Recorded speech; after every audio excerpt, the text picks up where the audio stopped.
Iya, nggak apa-apa, Ferdi. Izin. Tadi sorry soalnya buru-buru. Oke, nggak apa-apa. Kita bareng-bareng sama teman-teman media. Oke, semuanya ready, silahkan. Ya pertandingan awal, saya rasa pertandingan melawan Vietnam itu yang bisa menjadi kunci. Bagaimana tim kita di AFF ini melihat levelingnya ya. Bukan berarti menganggap remeh juga nanti pertandingan berikutnya Timor Leste ataupun dengan Singapura. Tapi ya hari ini ya saya rasa buat pertandingan pertama baik. Segi kualitas pemain seperti apa? Ya ini tim terbaik yang kita bisa berikan untuk AFF karena ini bukan di FIFA window. Artinya ya banyak pemain yang belum bisa bergabung juga, tentu yang memang beberapa yang masih memperkuat tim di luar negeri terutama. Terkait debut Michael Becker langsung hat-trick, Pak. Ya. Mudah-mudahan kita punya penebalan striker kan. Memang salah satu kelemahan tim kita tipis dari sisi striker. Selama ini kita bergantung kepada Ole. Nah hari ini Becker saya rasa punya tinggi yang memang diperlukan 197 dan mobility-nya juga baik tadi kalau kita lihat. Mudah-mudahan jadi penebalan di striker lah. Mudah-mudahan. Tapi kembali kan levelingnya kalau FIFA Matchday itu pasti kan tim-timnya juga kelasnya seperti Vietnam, Thailand atau bahkan di atasnya seperti kemarin Bulgaria. Kita belum bisa menilai seperti apa, nanti perlu waktu. Tapi apa yang disajikan dengan taktikal dari Coach John saya rasa sampai hari ini masih sangat positif ya. Dan mudah-mudahan ya kembali di performa berikutnya bisa lebih baik.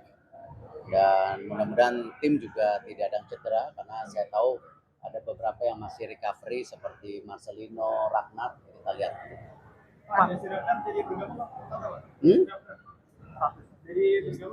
Wah, kalau yang di Eropa tidak mudah ya maksudnya ya. Tapi saya tidak tahu kan market transaksi masih belum ditutup, ya kita lihat aja. Dari Vietnam katanya ke USA ke jadi Thailand ke jadi jet itu alasannya apa? Siapa?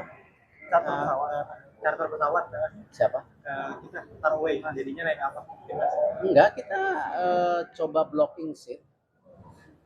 Kemarin sudah didukung oleh Garuda, saya mengucapkan terima kasih.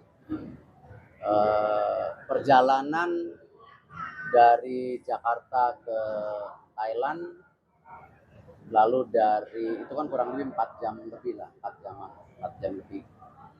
Dari situ ke airport kurang lebih hanya 30-40 menit. Jadi saya rasa kuncinya nanti recovery aja para pemain supaya karena habis itu kembali lawan Vietnam nanti kita coba. Dari buat negara istimewa Pak, tanggapannya soal dari PSSI? Ya itu kan Bapak Presiden punya visi bagaimana orang-orang terbaik kita di luar negeri, apakah saintis yang ilmu kedokteran itu bisa juga membantu daripada negara ini terus maju. Ya tentu untuk sepak bola ya kita tunggu saja, mudah-mudahan masuk ke dalam bagian dari kemudahan untuk dua negara. Cukup ya? Ya, soal penerapan VAR secara penuh pada edisi tahun ini dan juga regulasi Federasi Menteri, berapa pendapat? Yang kapan? Yang AFF? Ya. Oh, ya bagus lah karena memang di Indonesia saja kan Liga 1, Liga 2-nya sudah ada VAR. Kalau hydration break itu ya decision daripada AFF sendiri. Cuman kalau di Liga sih antar klub belum ya. Kemarin baru antar negara, tapi kita lihat aja perkembangannya. Pak, izin Pak Romi dari Nusantara mau minta tanggapannya terkait perbaikan stadion, percepatan perbaikan stadion di mana kemarin sempat terjadi musibah atapnya sampai hancur.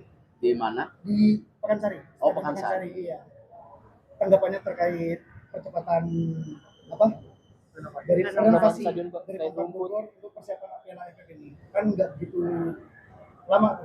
Ya, luar biasa. Memang dalam melakukan kegiatan sepak bola antara pemerintah pusat dan daerah dan seluruh stakeholder, klub, tim nasional ya harus berjibaku sama-sama. Tidak bisa masing-masing punya pikiran sendiri, dan saya apresiasi untuk Pemkab yang bisa berinvestasi, apalagi kalau tidak salah nanti ini jadi home base juga salah satu klub Liga 1 dan Liga 2 kalau tidak salah. Jadi mudah-mudahan fasilitas yang baik ini bisa terus dijaga, dan saya kaget nih persiapan fasilitasnya jauh lebih baik daripada sebelum waktu terakhir saya datang ke sini. Saya apresiasi. Mudah-mudahan pemerintah daerah lain juga peduli untuk sepak bola.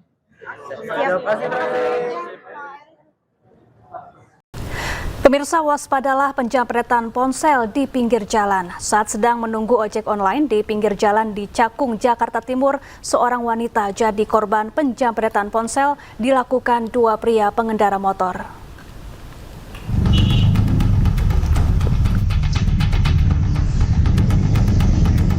Para pelaku kejahatan jalanan ibu kota makin terang-terangan beraksi.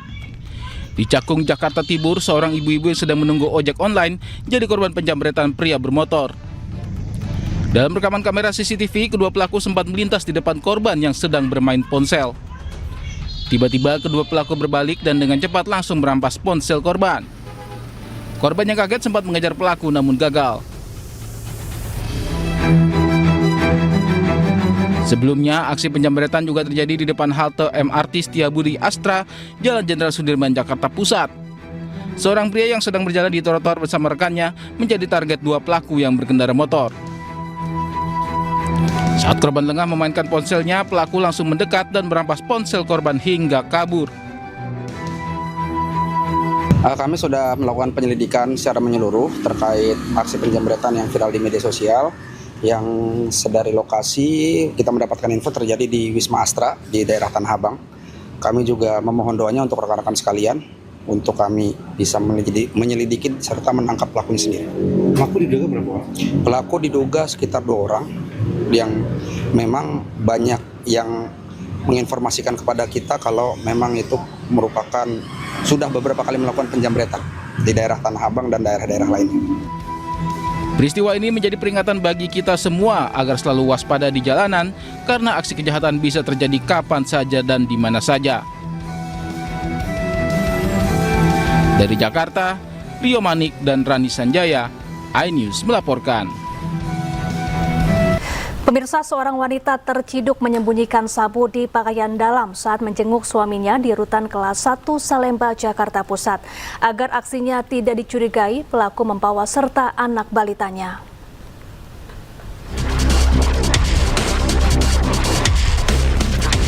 Gerak-geriknya mencurigakan. Seorang wanita pengunjung rutan kelas 1 Salemba, Jakarta Pusat diperiksa petugas. Hasilnya didapati 2 plastik berisi 9,85 gram sabu disembunyikan di pakaian dalam pelaku. Agar aksinya tidak tercium, wanita ini datang ke rutan sambil membawa anak balitanya. Pelaku nekat menyelundupkan narkoba untuk sang suami yang ditahan akibat kasus narkoba. Tidak ada informasi dari luar, cuman memang gelagat si pengunjung ini seperti mencurigakan petugas kami, sehingga petugas kami lebih intens dalam melakukan. Akibat perbuatannya, pelaku dan suaminya diserahkan ke Polsek Cempaka Putih, Jakarta Pusat untuk diperiksa lebih lanjut. Dari Jakarta, Rani Sanjaya, iNews melaporkan. Tertipu arisan dan investasi bodong, puluhan emak-emak melaporkan pengelola arisan ke Mapolda Lampung. Total kerugian korban mencapai 5 miliar rupiah.